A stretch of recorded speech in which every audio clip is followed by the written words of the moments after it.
Thanks very much, everyone. I think we might start. My name's Gary McPherson. I work at the University of Melbourne in Australia.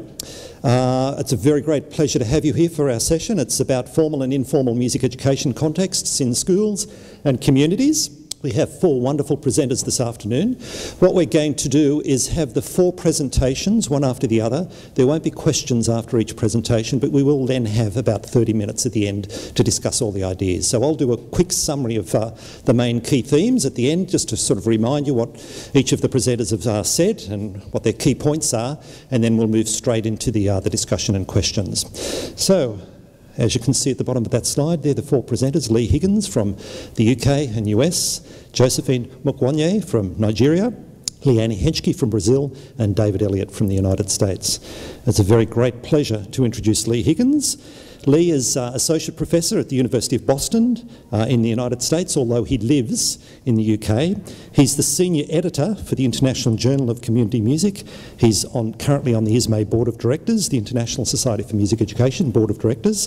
He's a past chair of the ISME Community Music Commission and an author of many books and journal articles and book chapters. He does really exciting research, so a great pleasure to introduce you to Lee Higgins. Thanks, Gary. So, I'm going to be talking about particularly community music, and I'll unravel that a little bit in a minute. But first of all, the guiding question for me, the question that sort of guides this short presentation, was what can community music as a practice and as an emerging scholarship, a field of scholarship, contribute to formal school music education? There's a large question, obviously, and there's many aspects to that, and it's not anything that I can really get close to unraveling in any full point. So I guess the thing is about my presentation is just to at least open the door to that question and invite you in. So I've put up here just three broad perspectives of community music, and I've done that because I want to sort of focus my particular discussion on example number 3. Now, the three kind of broad areas that I've put up there of community music, they bleed into each other. It would be a false dichotomy to kind of split them out, but nevertheless, what I'm interested here in talking about with the question is community music as an active intervention between music leader or leaders and participants. And that's particularly because we are looking at teaching, learning transactions in terms of school music education, and particularly with community music, more like music facilitators and participants. So that's going to be my guide, is number 3. So community musicians move in and between many diverse settings. They can be found facilitating local music activities in a wide range of community contexts. From a historical heritage that includes community arts and cultural community development, the concept of cultural democracy, that is a sharing of values among cultural groups rather than a democratization of culture that attempts to establish cultural equality whilst preserving domination, has been a political touchstone for community musicians. As a call for both action and appropriate intervention, cultural democracy promotes a system of support and respect for the many cultures and communities across the world, while attempting to give voice to those that have been historically excluded from the public domain. With no claim of superiority or special status, cultural democracy advocates that people need to create culture rather than having culture made for them. So community musicians, or those that choose to work, or those that choose to engage and participate in community music projects, their call really is to be worked with rather than worked on. Essentially then, cultural democracy has been a doctrine of empowerment, and we've heard a lot about the word empowerment over the last few days, a call for practical action and political intervention. And I'd like to suggest that even now that the notion of cultural democracy really remains community music's most pressing political attribute. So what I thought I'd do, because community music is better explained what it does through projects, is just go through 4 short examples of projects from various different places. This one here is literally is Italian, from Rome, actually from the northeast of Rome, and it literally translates as children in the centre. And again, these projects that I'm going to highlight very quickly, we've heard a lot of projects along this line already. So this is a project that concentrates and is part of the modern challenge for social exclusion. And here the project is creating a space for children in poor and difficult situations to use music as a language to express and to a context through which they can come together and play and involve respect and cooperation. It's housed within a school in Rome, and it's a space for well-being of children and their parents. It had funding from Italian government, but as from last year, actually had its funding cut, so the project is temporarily suspended. This project here is one of many types of projects you get in the United Kingdom. This is actually from Liverpool. It's a kind of broad interdisciplinary project. It's a community arts project, and it really is promoting environmental issues. And this group here, the Pickled Herring Theatre Company, work with recycling and waste management, and they perform site-specific work about local ecology and that. And one of the things that they promote is all the words that we've heard so far: inclusion, ownership, and creativity. And one of the nice things that I like about this project is that young people and adults get to make instruments. So they get to become virtuosos on their own instruments. They develop their own technique there. This project here, I think, is a very powerful image, and it represents what community music and community musicians can do in certain situations. This is a project that happens to be in Kansas in the United States, and it's working within a prison setting. And what is fascinating about this is that this image with young men holding their hands together, in one sense, the very fact that this could ever happen seemed quite impossible. When young men are walking around corridors, they're scared of being in these places, they've lived very difficult situations, and each trying to fight for territory. A choir project in Kansas enabled, through music making and various other types of things, enabled this photograph to be taken. We'll be hearing more from Liane later as regards to projects in Brazil, but here's another example. This is in the northeast of Brazil. This project here is a wind band project, and it provides opportunities for people, again, living in difficult areas who are vulnerable, living in oppression, with low incomes and with high unemployment, to come together in a musical situation and play, and in a sense look towards some transformation from the environment that they find themselves in. I think one of the issues I've had with the projects that I've just outlined, and a lot of the projects that I've seen, is that they paint quite a rosy picture of all these wonderful things. I think there has been a lack of kind of critical edge and critical thinking about some of these things, and these projects have all got various issues about them. Funding obviously tends to be the largest one. With this one, for instance, there's space issues, but also interestingly, when I've spoken and seen the project, is psychological well-being. One of the mistakes that the project folk say about this project is they didn't anticipate the psychological damage, let's say, of the people involved, and how that was really been problematic for them getting involved. So I don't want to paint all lovely rosy pictures of these wonderful projects. They are wonderful, but there are also critical thinking to be done within them as well.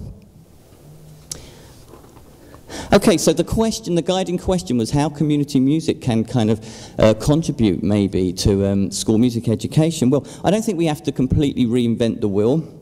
There are other disciplinary or cross fields that intersect with community music, and I think the three that I've outlined here. Community music therapy, for instance, which is really derived from Nordorf Robbins' sense of music therapy, is a way of doing and thinking about music therapy in a cultural and social context. Cultural diversity in music education has been an important movement in music education for sort of unlocking and unhinging the domination from Western classical music. That's a lot of intersections with community music. And also applied ethnomusicology, which is ethnomusicologists working with principles of social responsibility. I highlight these because each of these have histories and have been welded into academies, I guess, and as such have history and developed theoretical models and research models. And therefore, they can contribute to community music practice, and through that, of course, can contribute to school music education also. But they also flag up what is the distinctive nature, the distinctive dispositions of community musicians and community music.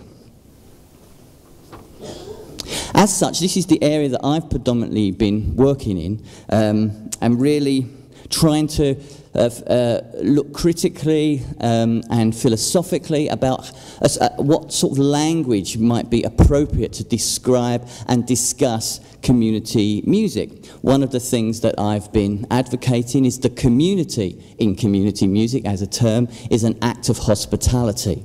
And I've written about these things, and but my complete, I suppose, in one sense, philosophical ideas is come out next year in a book I've just completed for Oxford. But nevertheless, it's enough here to say that the community in community music is like an act of hospitality. There's a welcome there, and there's something distinctive about community musicians that work in this way.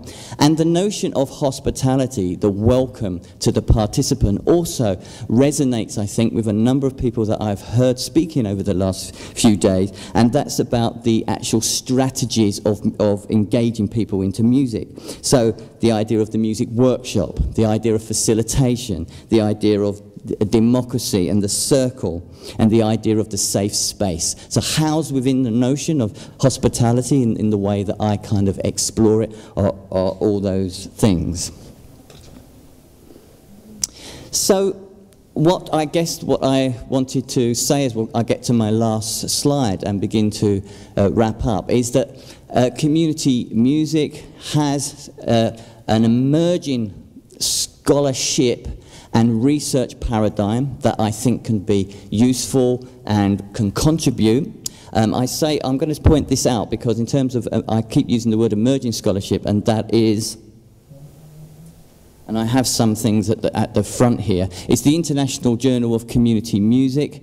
That isn't so old, but in this format now we're coming into our 5th volume. If for the projects that I've been explaining and some of the things that I've heard throughout the few days, these types of projects can be found there. There's a few copies if people want to take them, and certainly the flyers here. So to sum up then, for me, as a practice and an emerging scholarly field, community music and musicians have much to contribute to the formal education sector, and I've got 4 small bullet points. 1, strategies for engaging people in relevant musical doing. 2, track record of working alongside various partners, e.g. NGOs, local government and community services. 3, a theoretical framework that resonates with development in educational pedagogy, such as person-centered counselling and the things of acts of hospitality and safe space, etc. And finally, an entrepreneurial spirit that encourages, or in fact demands, a portfolio approach to employment, a flexible skill set that can respond to today's shifting job markets. Thank you.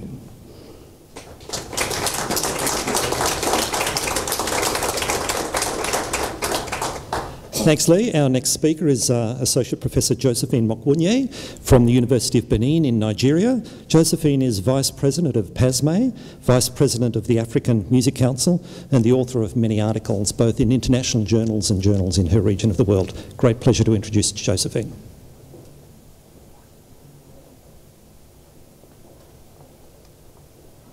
Thank you very much, Gary. Good afternoon, everybody.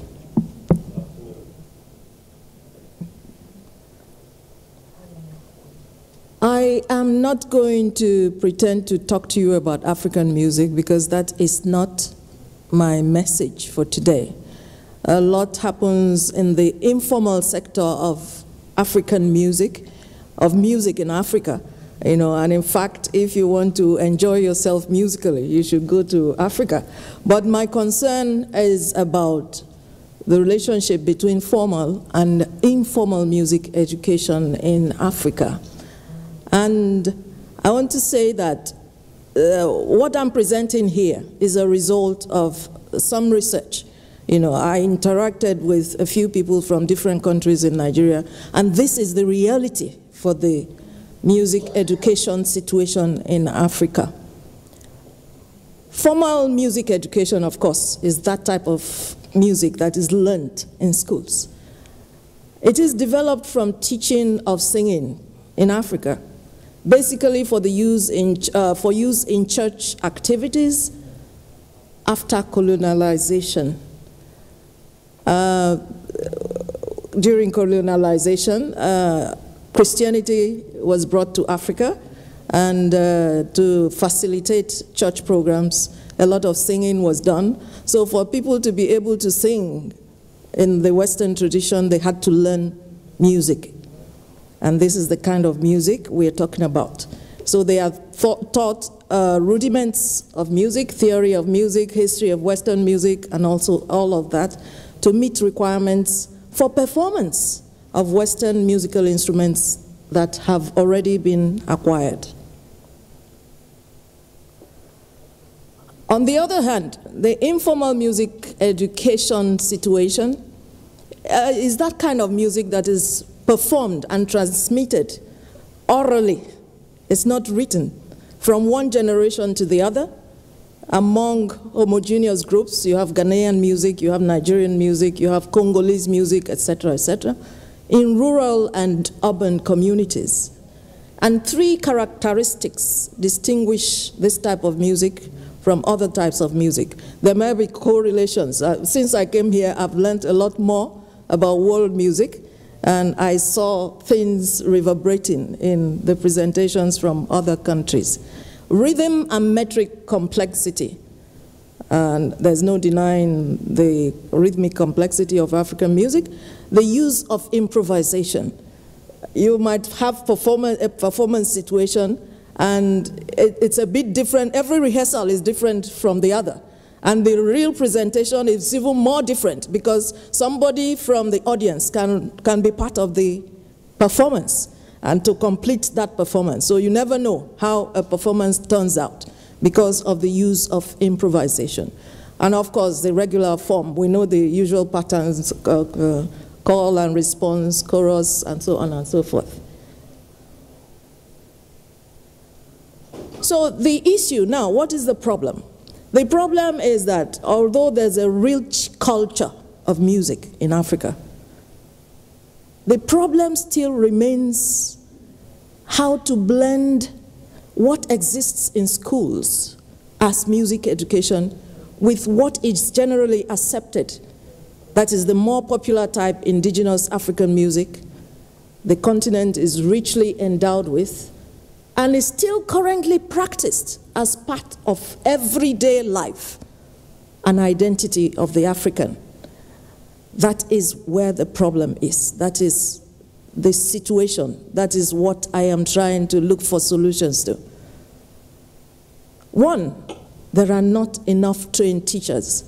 If you go to the different secondary schools, primary schools, you want to investigate one after the other, you don't find music teachers. Where they are available, it's so unpopular that a music teacher, maybe with those with combined honors, maybe music education, music English, music what, they teach the other subject and they don't teach this because the program is not popular. And the worst scenario is the problem of the syllabus. There is a syllabus. I don't know how old that is. We have been trying to work on it, to talk about it. Each time the Musicological Society of Nigeria, which is now Association of Nigerian Musicologists, you know, they've been tinkering about it for several years. PASME has come on board for some time now. They have been talking about it. Conferences have been held in Ghana, in Nigeria, and elsewhere. There is still not a satisfactory, I say passable, there is a syllabus, but it's not satisfactory in terms of its content. It is not inclusive enough for the African child who has been used to another kind of music. The awareness is different. So when they come to the classroom, it's different, and they are frightened of music because that is not what they are used to.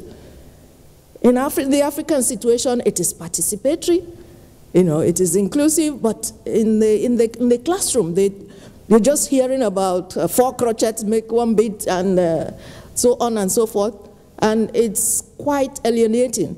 I did a glossary look. I interviewed people from various countries, and all of them, Kenya, Ghana, Nigeria, Cote d'Ivoire, Benin Republic. By the way, Benin Republic is different from Benin City where I live. Benin City is in Nigeria, and Benin Republic is another country after Nigeria. And nobody has agreed, I mean, I'm talking about the music teachers now, that there is a suitable syllabus for music education. What they use is what was designed years ago during the colonial regime, and even thereafter. And that is why in WAEC, for instance, West African School Certificate, it's called a different name now. The number of people who take the music exam are so few. You know, a lot of teachers make extra money marking exams, WAEC exams, but the music people suffer because not enough people do the music, so you have only maybe 1 or 2 people from the whole country to mark all the exam papers from the country, from a particular country. So, and that is because the syllabus is not conducive, the teachers are not enough, and so on and so forth. So, although recommendations have been made and experimented upon at tertiary levels, my personal experiments cannot be weighed as much because that's on an individual level, and so many other people who have also done some experiments. You know, I've done projects like were presented in the last, by my predecessor, but that's not enough. We're talking about a global outlook, how it looks, the picture looks generally. The curriculum at primary and secondary school is yet being debated in Africa. I took examples from Botswana, Nigeria, Ghana, Benin Republic, Zimbabwe, South Africa, Kenya, and the story is the same. A viable music education curriculum for Africa should include and reflect adequate local content that ensures relevance and consequent validity. It must make sense to the people you're teaching. I know that this is not a problem for you to solve, it's for us to solve, but we've been trying to solve it. I've got some answers, but I want more. My presentation is like a tete-a-tete between you and I, you know, and what should we do? How can we do it? What have you done? I've taken a few examples. Even the Ghana situation is a bit better, you know, but there's still a lot more to be, because I also interviewed people from Ghana. You go to the secondary school, everybody runs away from the music education class because it's not what they understand. There are not enough examples to fold them in. There are no local examples. It's all foreign, and it sounds foreign, and they cannot, you know, relate to it. So what I am asking for is that this is the 21st century. We've been working on solutions, you know, proposing several things. You know, a lot has been done, like the governments have been, we've been interacting with government to change the syllabus. There's a creative arts syllabus now that, you know, is doing something like the Ghanaian recommendations, but it's still not enough. It's still not enough, because when you ask the people who are at the end of the line, they still tell you nothing is happening. So we need to do something. And, so I'm asking you to come in and help. So it's a call for training opportunities. We need the training opportunities. There are a lot of people who have even the degrees in music, but they don't have the competency to teach the program. We need full sponsorship for international programs. If I did not come here, I would not know a lot that I have known. And there's a lot of work I have to do now when I get home, arising from what I have gained from here.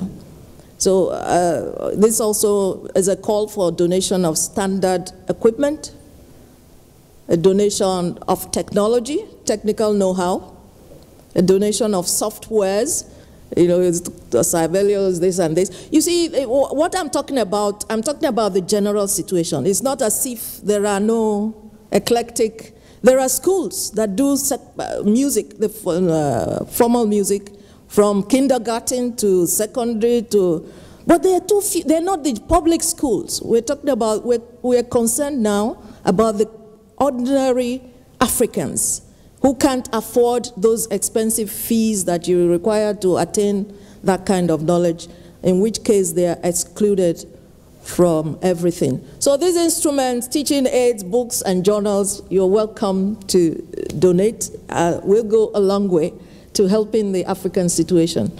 Thank you very much.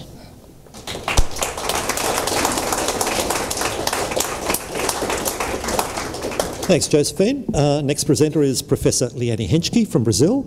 Liane is a former president of the International Society for Music Education. Currently, she's head of international affairs at her university in Porto Alegre in Brazil. She's one of the vice presidents of the IMC, and she's the author of many publications both in English and Portuguese. Good afternoon to everyone. Josephine and I, we did not make anything together, but many of the things that she said about the African continent is similar to us.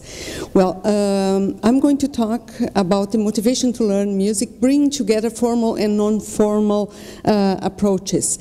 I brought a video that represents 4 situations of learning that arise from our research projects conducted at my university. So here I go, and I guess I will manage that. Okay.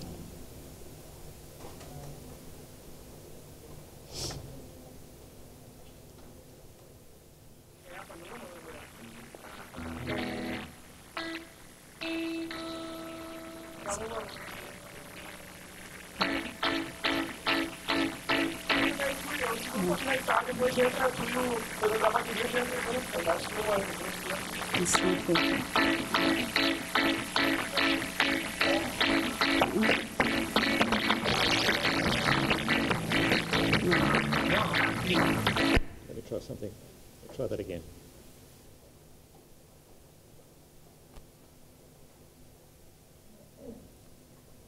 So here is no sound.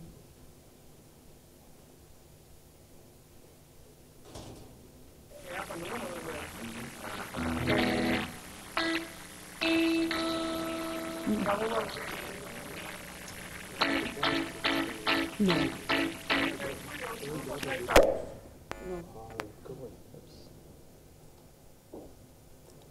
Sorry, we'll just... Because it was working. Yeah, that's okay. Just give us a sec.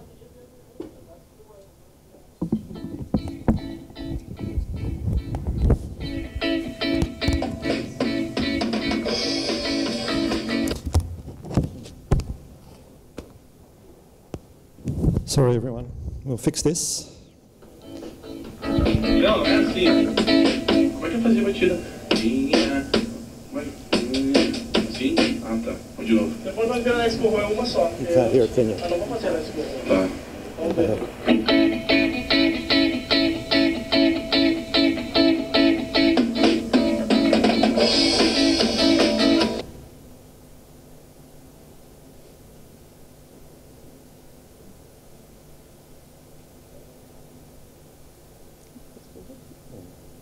Agora não é para pôr a mão assim, ó. Leva tocar forró aqui.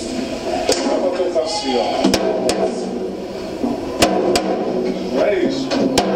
Não é apoio.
Solved our improvisation here. So these projects, they could have happened in any part of the world because they represent different locus, different ways of teaching and learning, formal and non-formal, different purposes of engaging with music. Non-formal music and informal practices in Brazil are very alive, mainly because we don't have the compulsory aspect of music education in schools. Just some schools have music education, mainly the private ones, so a lot is going on outside the school. For example, through social projects, churches, community centers, samba schools. The formal music education that we have is a sort of replication of traditional methods and pedagogies. It's very based on sequential learning, the use of classroom instruments, and the selected repertoire, very distant from what children experience outside school. In a research project on garage bands, that was the first video, children reported a wide gap between how students learn music in school and the way they learn in formal and non-formal settings, and the lack of interest that they had in music education in schools, because nothing related. They couldn't see any relationship in what they learned there and how they could apply. The non-formal music learning for them and the performing to be the most important of their lives. I mean, they consider that as the most important activity that they have. And also the desire to be famous. Once they get into the garage bands, they want to have their composition, they want to perform in public. Well, here we go into motivation. The literature on formal and non-formal music learning is very vast, as we all know. And Lucy Green is one of the authors that has been published a lot.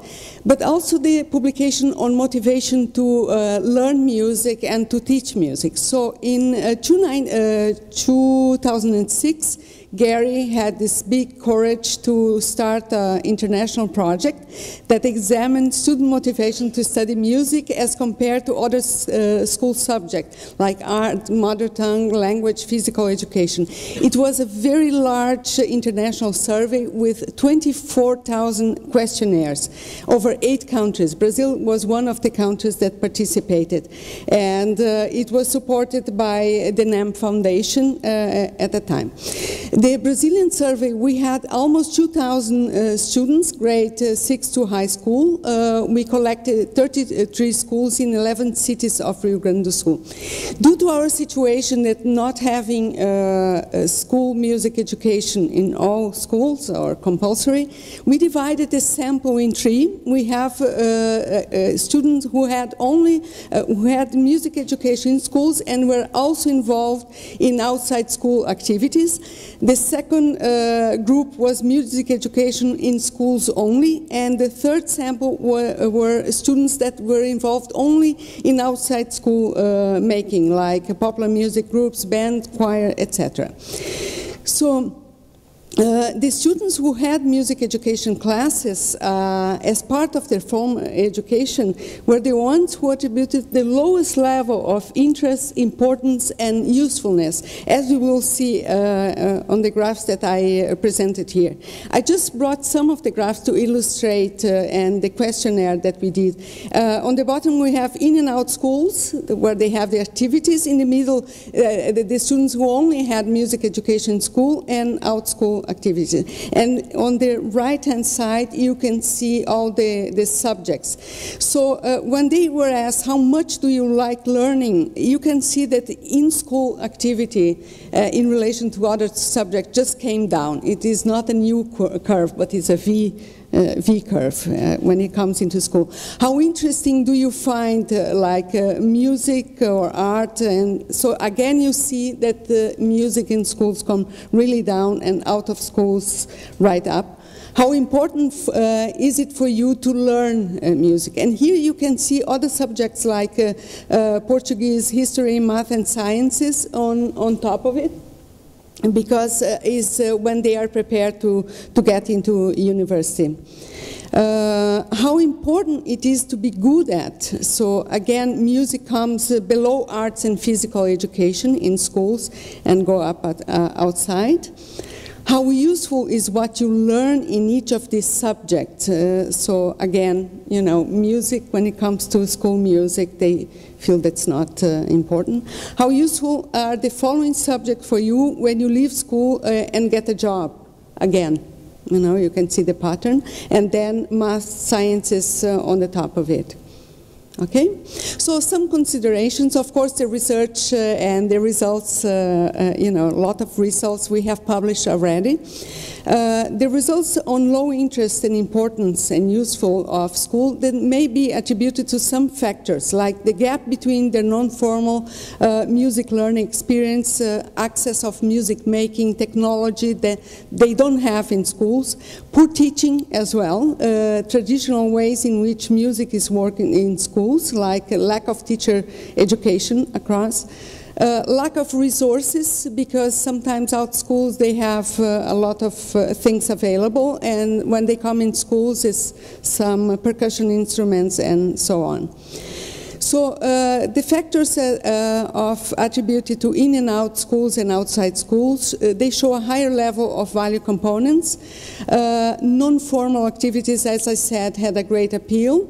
Through music, these students can become famous. There is a model in Brazil, mainly come from the football culture, that poor children go to football teams and, you know, they train and they get very famous, high social mobility. And with music, with popular music, is more or less the same. So they have very, some examples in society.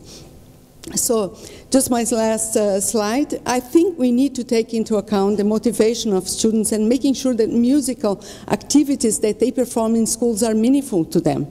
And also school music education, I think not only in Brazil, but many parts that I have been, they need to be rethought according to the contemporary parameters of multiple access students have in non-formal environment. And in developing countries, the strive has to be to offer learning environments, technology, and thus work with technological inclusion and literacy, because the access of technology, and I think in African continent, Latin America, and certainly in Brazil, is a problem of also social inclusion if they don't have. And I think music can contribute to that. So, thank you very much. That was quick, and later on I can answer more questions. Thanks, everyone, and apologies about the sound. We'll give it one more go, but it's a great pleasure to introduce our final presenter, Professor David Elliott. David is Professor and Director of Music Education at New York University. He's the author of one of the most prominent publications in the last 50 years in music education. I'm speaking, of course, of Music Matters, a new philosophy of music education. He's founder of the International Journal of Community Music as well. Pleasure to introduce David. Thank you, Gary. It's wonderful to see old friends, people I haven't seen for a long time. I think we look pretty good for being so senior in the field.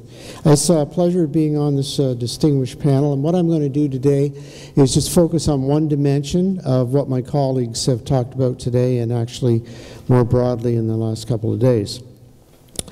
To meet their full potential, informal and formal music programs must go beyond traditional notions of musical values, music making, and music teaching. We have to include traditional values, but also emphasize socially responsible music teaching and learning. We have to infuse music teaching of all kinds. Could you go back to the original first slide? Thanks. We have to infuse music teaching with a socially responsible musical mindset. We have to infuse music teaching of all kinds with an ethic of care for one another and our social circumstances, our collective social circumstances. What do I mean?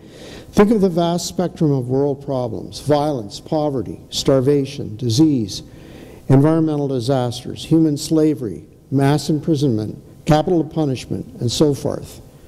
How are informal and formal music education programs helping communities with these fundamental human problems? Teaching Orff, Suzuki, jazz, world music's orchestra, pop song composing, guitar, community choral singing, New Horizon bands, community music therapy, these, of course, and all similar efforts are extremely valuable. I support all of them, but many of these programs, to me, don't go far enough. We have to maintain all forms of informal and formal music teaching and learning in schools and communities, but we have to make many more of these programs more potent, more socially and ethically responsible forces for the improvement of local, regional, and international social problems. How? Well, one way, I think, is to reconceptualize and help teachers reconceptualize what they're doing as music education and community music as and for artistic citizenship. What do I mean by artistic? Very simple. All forms of music making, all types of formal and informal musical interactions, and amateur and professional music making in schools and communities. Now, citizenship is a little trickier. Basically, being a citizen means uniting people from diverse backgrounds, opinions, and interests toward common purposes. So when I say I'm a Canadian citizen working in the US, and I will not get American citizenship for my own reasons, or if you say you're an Estonian citizen or a Swedish citizen or whatever, it means that you have a common commitment to a specific nation and that you more or less support the constitution of your nation, meaning your nation's laws and values.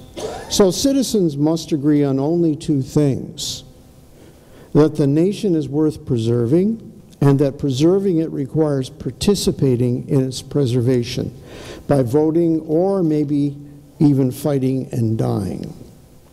But if we look more closely at the concept of citizenship, we begin to see more dimensions.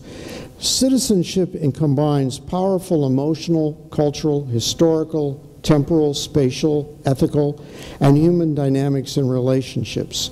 And these dimensions can ebb and flow as a person's or a nation's circumstances change. This broader concept of citizenship is more realistic, and it opens a range of possibilities, including the possibility that a person might choose to engage in acts of so-called bad musicianship. As these famous people say. Gary, good.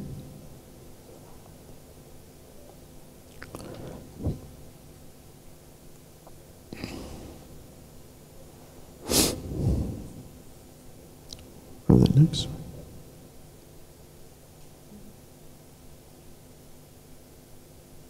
And obviously these are people who have become very well known for their resistance and in fact paid with their lives for being quote-unquote bad citizens.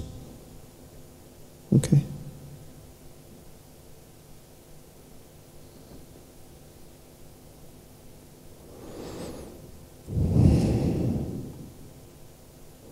Also, think of what's going on right now in Egypt, Libya, Syria, Bahrain, Iraq, Afghanistan, and other nations. Thousands of bad citizens are fighting and giving up their lives for the betterment of their families, communities, and nations. Are musicians involved in these revolutions in any way? Yes, I think they are. For example, Pete Seeger, American folk musician, fought American totalitarianism during the 1950s and other abuses after that for many years. Can you name any musicians who are bad citizens today in the sense of putting their musics to work for freedom and peace, or for helping starving populations, and so on? Some of today's amateur and professional musicians work within or stand outside the rules, restrictions, and values of national and international regions by enacting various forms of civil disobedience through their musicking. Think of the civil rights movement, which would have never have succeeded if it wasn't for singing. And what people don't realize is the black people who were engaged in that civil disobedience actually received musical education in their suppressed black schools. They understood the power of music, and they used it deliberately. This wasn't just chance. These music makers have rethought and refocused their ideas of musical values and their music making. They see music not only as an artistic and powerfully emotional form of human endeavor, they also see music as a social movement, as a form of political engagement for change. They see musicking as a form of active resistance and citizenship. Now, if I had time, I could name several examples, and perhaps in the discussion I might talk about this, but right now I'd like to end with 3 clips. The first is from Estonia, and to me it's very powerful. I show this to my students, and they're always deeply moved by this. Now, it's a clip from the Singing Revolution, and some of you may know this. Now, I'm not Estonian, so I don't know how accurate this is, so forgive me if I'm wrong. Somebody can correct me here. And then I'm going to show you one from Ireland, and then I'm going to end with something that's a little more popular. I want to say that I'm not claiming any of these are perfect. They range from the humble to the very powerful and risky, like the Estonian example. So, Gary, could we see the first one?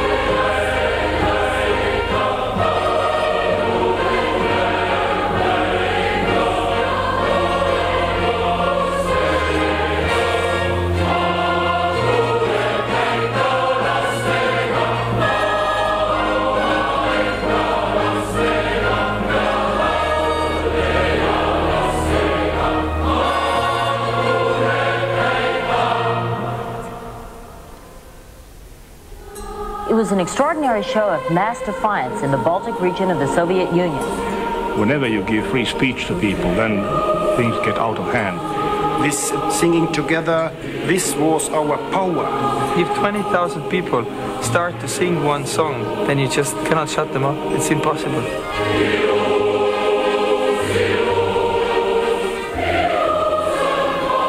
What role can singing play when a nation is faced with annihilation by its neighbors?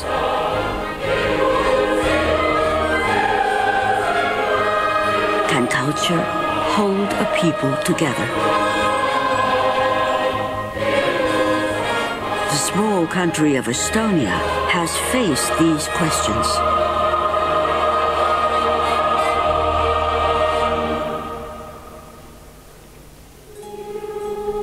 I think that to have freedom through singing was the most important thing maybe in my life.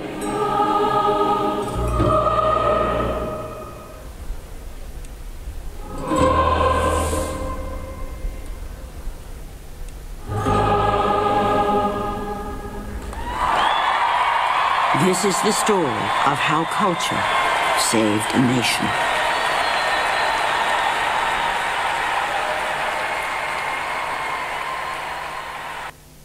I just want to just say a word. The man who leads this choir and started it was in fact fired from his job in the Midwest of the United States after being a brilliant school teacher for 20 years when his colleagues found out he was gay. And he came to New York to do a PhD with me and started the Gay Men's Chorus, and they went into schools while he was a student, and they're still doing that to educate teachers and parents and students about GLBTU issues. They commissioned music, put on presentations, did workshops, and if you think New York isn't a problem in these regards, you're wrong.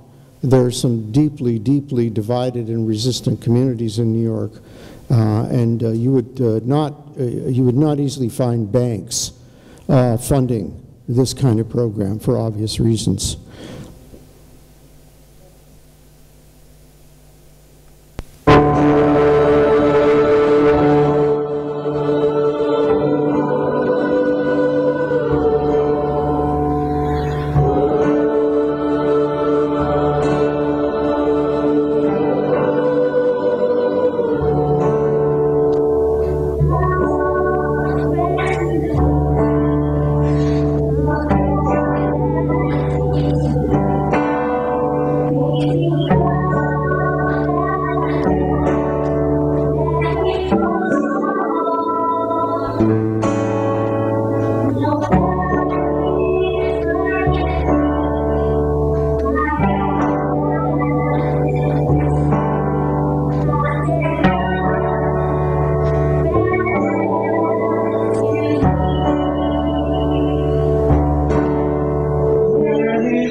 Were injured, and I suppose that was as a direct result of the problems that Ireland has suffered for hundreds of years.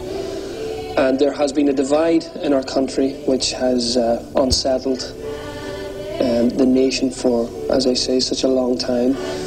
And I decided that soon after this atrocity that I would try and bring people closer together.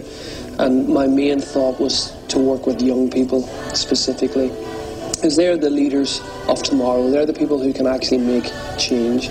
So I set up a youth choir to bring both Protestant and Catholic kids together to share music and to learn about each other, and just to raise a positive awareness of the great feeling that music can give to people. It's a great source of healing, a great source of comfort, especially when times are hard.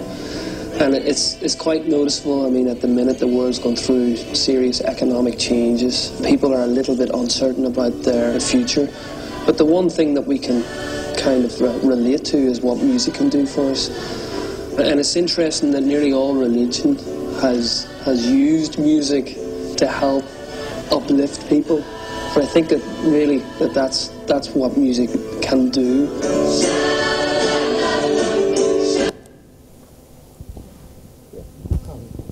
Okay, I'll have to skip the last one because of time.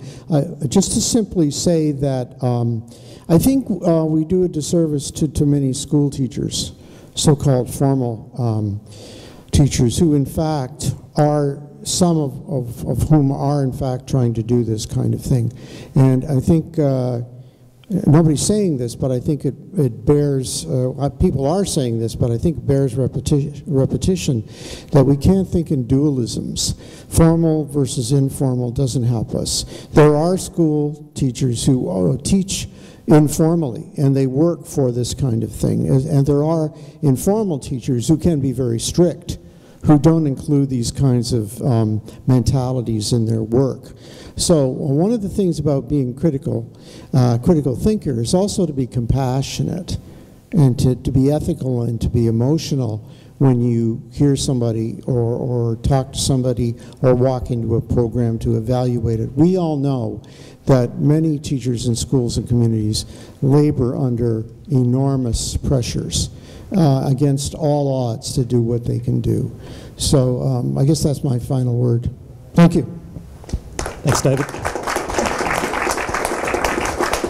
Thanks, everyone, and apologies about the sound. That was working perfectly before we started today, but we've had some problems with the videos. I guess one of the things that really comes out to me with these four presentations is the disconnect between often what we do in the classroom and authentic music practice in the community. So that may be one issue that we might want to pick up on. Just to recap on some of the things that each of the four presenters were talking about. Firstly, Lee was talking about pedagogical strategies, the need for partnerships and entrepreneurial strategies to sort of work through this area and in this area. Josephine was talking about access and opportunity for all African children, for example, to primary school music education, the need to collect assistance to improve the state of music education in Africa. That can be through training programs, participation in overseas programs, and, for example, the IMC forum this week, and also specific interventions. Liane Hentschke was talking about differences between formal and non-formal approaches and methodologies in teaching, differences in motivational profiles between children who study music in schools and outside of schools, or even both in and outside of schools. The challenge of bringing non-formal approaches into formal music education, and also the need to update and redefine music education processes in ways that take into account how musicians authentically learn their craft. And then David Elliott was talking about music education as and for artistic citizenship, and it's not sufficient to make music merely for intrinsic reasons, for the pleasure of music making, but really there's a need also to devise strategies for putting music to work for the betterment of others, and particularly social political existence. For music teachers, this has serious implications because it means moving beyond a passion for teaching music to a commitment to music making as social activism that is based on conceptions of ethical music making. So they're the four presenters. Can I thank them, and can I just open the floor now to questions? We have about 20 minutes. Fred. Yes, Gary, and maybe you want to start with this. What is being meant in this? Sorry, what is being meant What is being meant in this session by formal? I might hand over to Lee and David, but we use formal, informal and non-formal, and I think there's probably in music education practice quite a lot of different ways that we define that depending on where we are in the context of what we're doing. For me, formal is a structured activity in a public school or some combined activity that has a formal tradition, such as a public school, or may even be a community program that is receiving formal subsidy from for government, for example, but it usually has a long-standing tradition. Okay, so we're not just talking about Western music? Absolutely not. Okay. Yeah. And I might hand over to my presenters and get them to supplement that. Yes, it depends. For example, I classify according to a different author in 3: informal, non-formal, and formal. Lucy Green, when she started to study, she had informal and formal.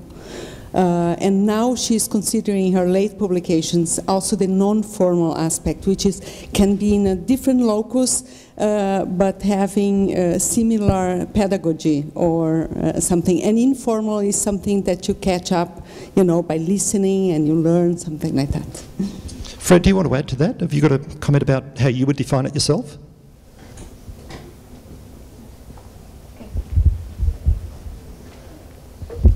Well, not being an expert in this area, I won't get myself in trouble by giving a foolish notion of definition, but I appreciate the explanation. The reason I was wondering about this is because if you're starting with a population, I don't care what culture, even in American culture, we can see this, and people have a particular language and music they already have assimilated, then that's going to be their value system coming against whatever else is going to follow.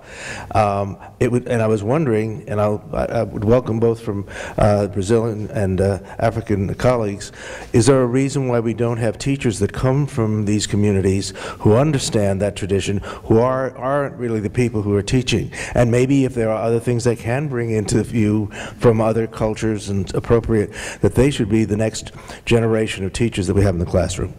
Josephine. Yes, that's exactly what we're talking about. That is the situation, the ideal situation. These musicians exist in culture, but in the formal situation, nobody invites them. Nobody cares about what they know or how. They have a knowledge of how they do it, the traditional cultural educational system, but it's not regarded. That is exactly what we're advocating for, what you have suggested. Question down the front. Okay. Yes, thank you. I'm addressing my question to Dr. Mokwunyei. You mentioned that one issue is how to blend new foreign type music with the generally accepted more popular type indigenous African music the continent is richly endowed with. Why do you have to fuse the two when the more indigenous is very popular? Why can't you just develop it, enrich it, and really promote something very authentic? Is there a pressure to blend it with the new foreign type? Why is that an issue? It's an issue because in the formal situation, that's already what is practiced. You cannot cancel the whole, what has been. What the best you can do is to blend both. We belong to a world, and the world is now a global village. So we cannot restrict ourselves to African music only. We have African music, that's what we're identified by, but we also should know about the music of the world and blend both. Oh, that's a different issue because you can study and cultivate both separately. Another issue is to blend. In other words, there are three things involved here. Yes. Contemporary Western influence, and then the traditional African, and the third one is fusion. Yes. There's no need for fusion. Oh, there's no need. If you can still follow the two separately, you're still attuned to the modern world. That's what I'm trying to say. Well, I don't think so. I think you should know the three, not know one. You can know the African music, you know the Western music, and somewhere, what do you do with those who go to do a first degree in music? Africans who do a master's in music, Western music, and then a PhD. Where do you put them if you don't want them to merge? Because people like Akin Yuba now, they use the African idiom to compose in the Western style. So that's where you have the fusion. And even in contemporary popular music in Nigeria, in Africa, they use Western, background and fuse in a local, so that they please everybody. The young people want to listen to the hip hop from the West and so on and so forth.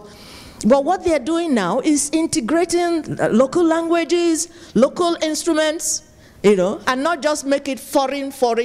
A few years ago, it used to be all foreign. You go to a party, the selection for the party from start to finish is Western. That's only the accepted good, kind of music. But now it is not so.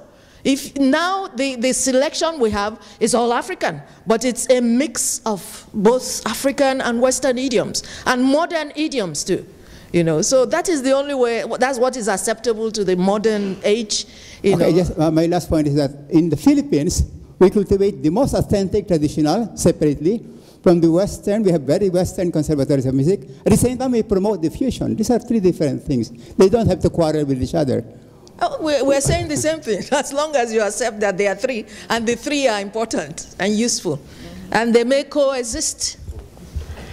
Yeah, I just wanted to say to Josephine and anybody else, in the next session, when we look at the implementation of the roadmap and the Seoul agenda, we will be looking at it in Africa. So a lot of those things that you've been talking about will come up. But just in terms of our own work, and relating to what you said, because of what you said, we established the Zimbabwe Academy of Arts Education, and it was established precisely to fill that gap, that you get young people who come up through the formal schooling system, they're very good at the arts, but they can't attain academic qualifications, so they don't go, they're not admitted into tertiary education. So what we've done, and then the other group is the master artists, the people who practice the music. They can't teach in schools because they don't have qualifications, or if they do, they teach at a very low level. And so the Zimbabwe Academy of Arts Education has, in partnership with Midland State University, now has a diploma specifically designed for young people who don't want to go into academic disciplines but want to do the arts and don't have the A levels to do that, and also for the master artists, even to the point of not having to do exams in English and do them in any language. That's one thing, but in terms of the three that you were talking about, the traditional and indigenous, the modern and the fusion, we started our whole organization because in Zimbabwe it was very similar to what you say. At school the children were doing verse speaking in English. They got all their music over the television was all from US and things like so-called international. What we have done with the children is we have tried to stress our own culture and our own dances and music and theater first. So the children get to know it, to value it, to appreciate it, to practice it, and when they're totally confident about that, we then expand to the region, to South Africa, to Malawi, to Nigeria. We do Nigerian dances as well, right up to Ethiopia, etc. So our children know about the continent. Then they can take on all these other cultures from other parts of the world. But you're quite right. They want to do hip-hop. They want to do gong. They want to do raga. And so we do that, but we make it very clear that the root, that where we start, the focus is our own culture. Thank you. Mary, Susan, and then Phil.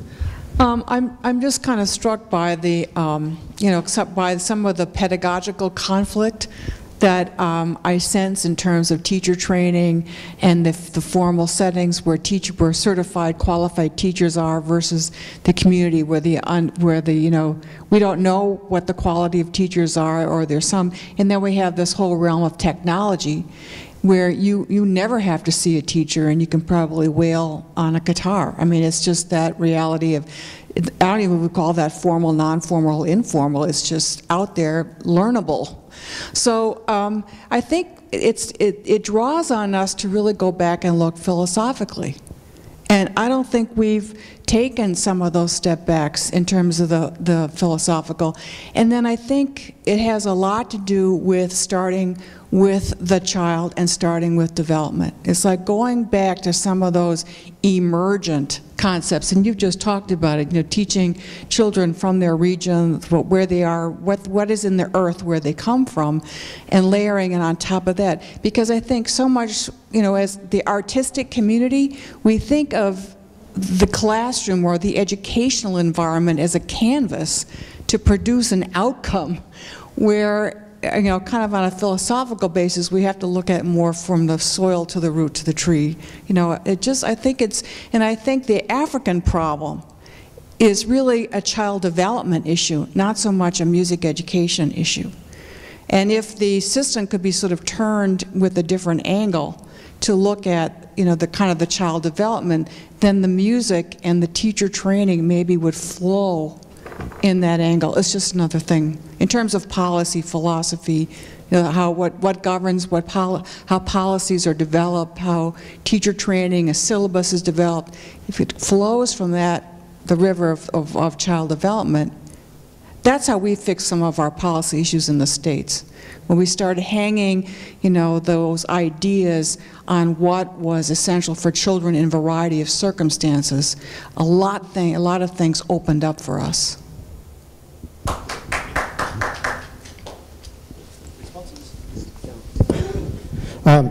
I think those are great points.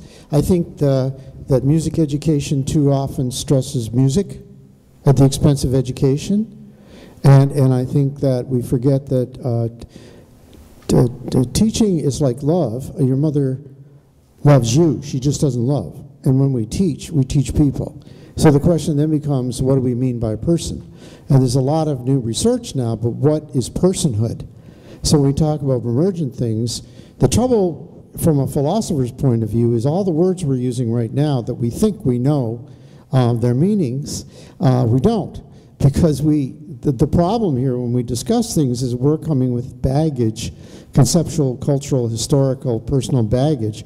So when one person uses the word authentic, what does that mean? We can't even do Baroque music. We don't know what authentic Baroque music is because nobody here, as far as I know, except perhaps me, was alive in the Baroque period. So how can we possibly talk about authentic African drumming? You know, it's seriously problematic. So what is education? I mean, it's a vast field, and there's thousands of different perspectives, right? Which one is yours? And the problem with formal, informal, as I see it, is each one contains a range of things. You can have informal teachers who are very totalitarian, yeah, and others that are extremely laissez-faire and democratic, and vice versa. So that's why these terms, formal, informal, really bother me. I like to think of everything on a continuum, a very wide continuum, which it makes it hard to talk about, but I think, you know, more realistic in a way.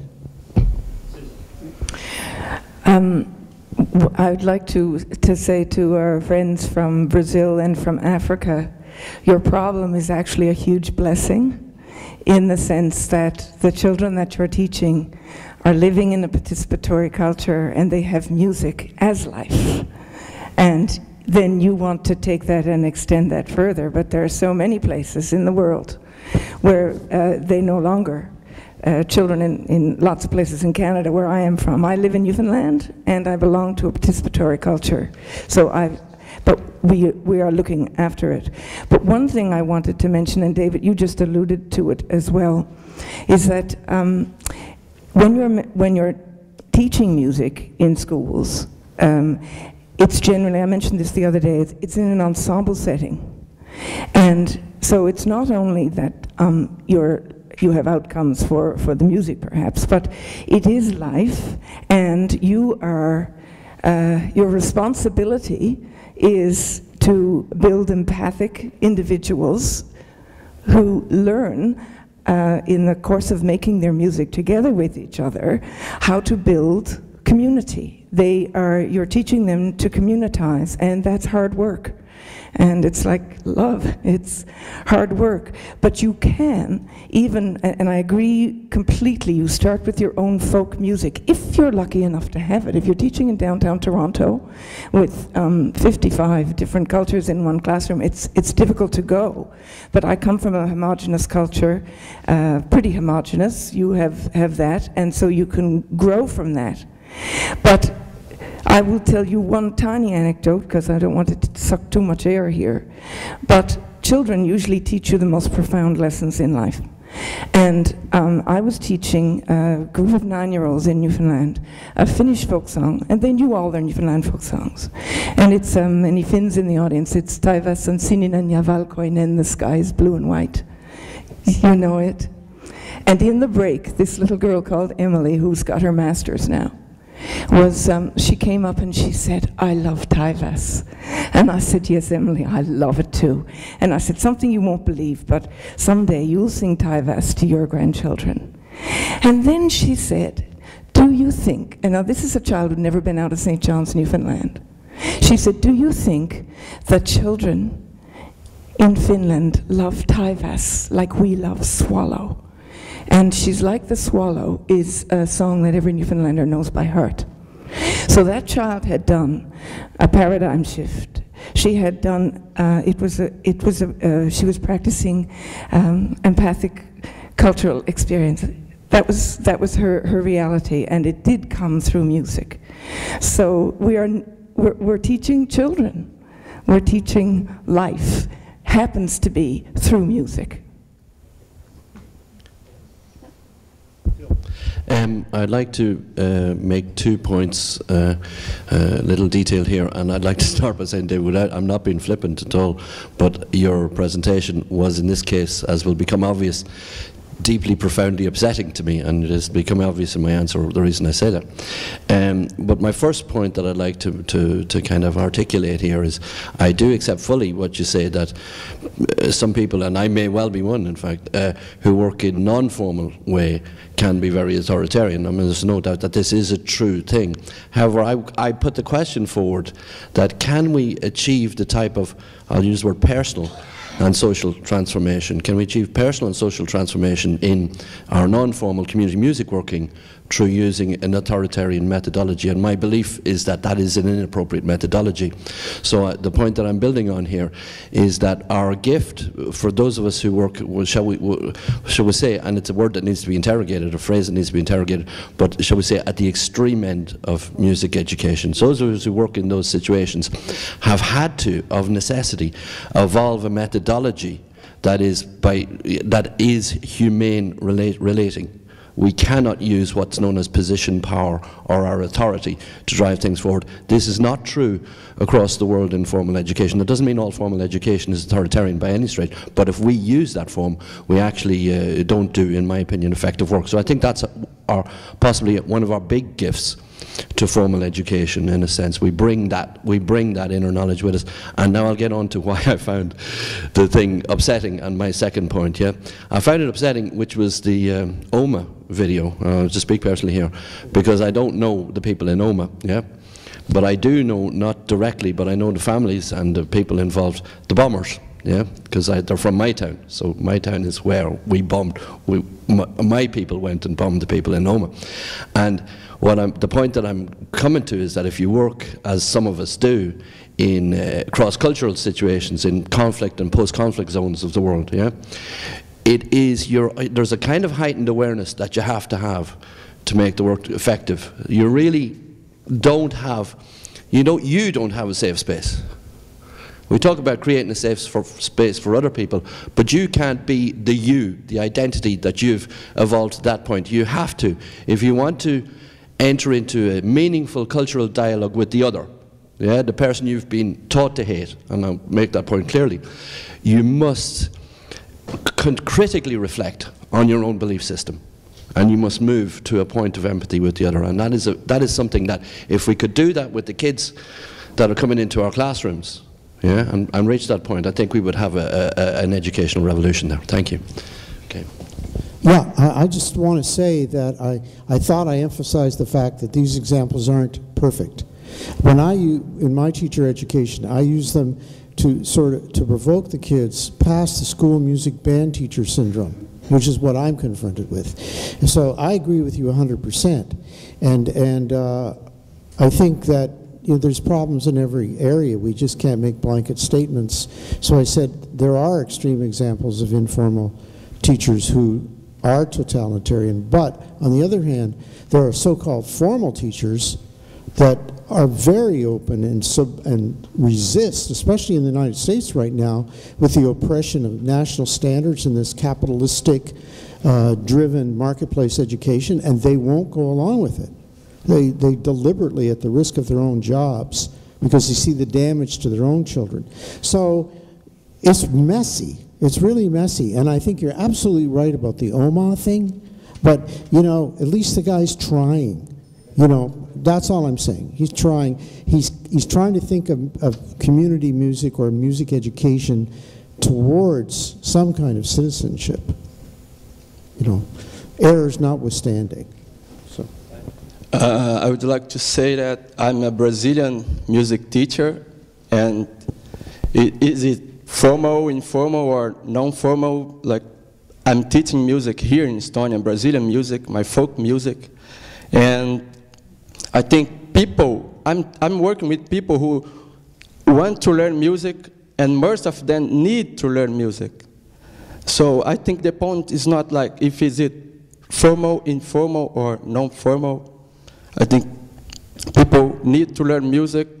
Music rescue people, and I came from so far to help to the Estonian kids to have some more activities, because the power of the music, there's no terms for like describe. If you go to the university, you do it formally or informally.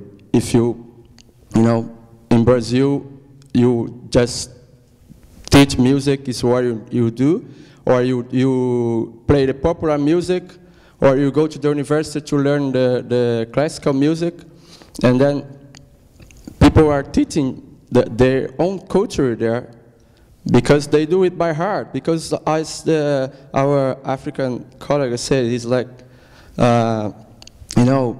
oral. Most of the knowledge there. So I never been in the music university. I've been working with music for more than 10 years and teaching people the Brazilian music. And I think the point is how it feels and how the people feel when they are learning it. And it's the feeling of the music, I think, is the most important thing. Thank you. One of the things I'd just like to say, so people leaving the space, this session isn't derailed, I guess, by a sort of focus on the terms informal and non-formal. I mean, I think it's really important that you don't leave. We're not obsessed or bound by these things. And maybe, interestingly, conceptually, the whole thing was flawed by the fact that we even had these terms, but they were just, as I said, they was just opening the door and to invite you to think about it. But please, I mean, I really want to make a plea here that it's not about being informal, non-formal, and all that stuff. It was just there sometimes to get discussions going, or to create a presentation. You provide hangers in which to just kind of hang things on. But I do think, as you said over here, it is, and as David said, of course, it is about philosophically sort of reconceptualizing things, and not to be ground back into the ghetto by some other kind of education, new hot potato speak. I don't know if that sentence made sense at all. But so I would just, please, as we begin to wrap up the session, I guess we're close to doing that, can we not leave by derailing it with these four people at the front kind of obsessed with putting people in boxes, because actually we're not. Yes. I just would like also to reinforce what Lee said, because in the literature you see always a classification. You know, you separate artificially things and you tag on certain procedures. So we think in an integrated way. So we should not leave the room thinking that we think that we are in the box. But one thing for sure, education in schools is about intervention. So it is a teacher, you have to comply with certain rules. It's different when you do community music, where you have people that come voluntarily, they want to make music, different from a music education class. And that's why I made the point about motivation. I think it is important that we reflect, we think on our standard paradigm of music education in class, and establish a better dialogue with what we do outside or in different locus with what we are doing in schools. Yes. Thank you very much. I just want to make a little, I accept what you said completely, because actually in my full paper, that's one of the suggestions, the fact that you start from known to the unknown for the African child. That is, it's in the, given such a short time, you can't do everything.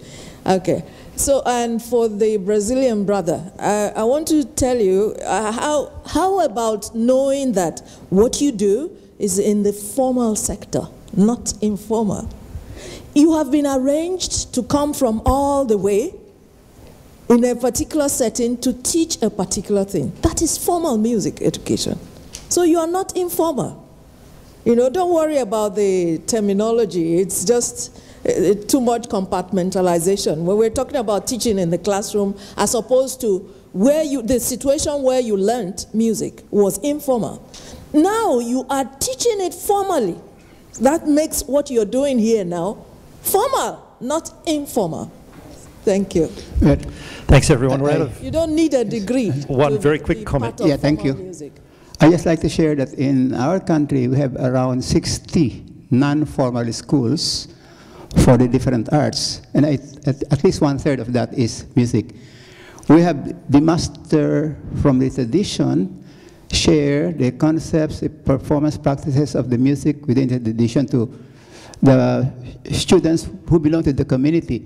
And this is a very effective one compared to the informal, because in the formal, we separate music from all other aspects of life, and that's very artificial. It becomes mental learning rather than music as part of community living. So when you teach music within the community, it becomes part of rituals, work, livelihood, occupation, and other social practices. So it becomes very natural for a child to learn the music because he learns it in the natural way, and there's no compulsion because it's very, very, very pleasant together with the family, together with friends, and so on.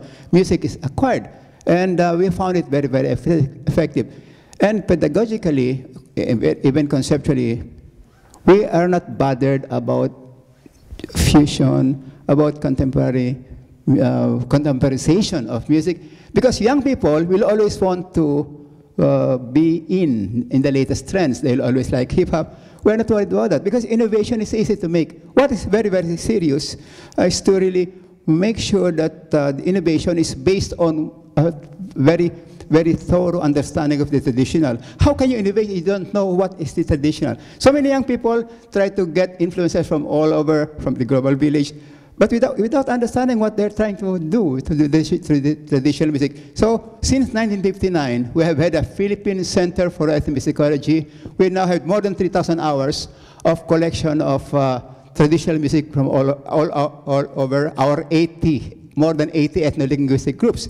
And we make sure that we teach very thoroughly the concept, performance practice, even the oral nature of and integration with the other arts of our musical traditions, to make sure that our young people, especially in the Conservatory of Music, who are very much exposed to Western music, will understand what the tradition is all about and be able to blend the contemporary with the traditional in an authentic way, rather than just be innovating without understanding the roots. So it's very, very important to understand the roots before you can do innovation. That's we have been doing that for so many years. Thank you. Thank you so much. I think with so many of these really complex ideas and issues, it's not really about consensus, but about refining the debate. And I hope today that we've sort of opened up quite a number of things to think about. I understand that this theme and these ideas will sort of probably merge into the next session, so we need a 10 or 15-minute coffee break before we start that next session. But as I wrap up, can I just sort of thank Lee, Josephine, Liane and David for their presentations this afternoon. Thanks so much, everyone.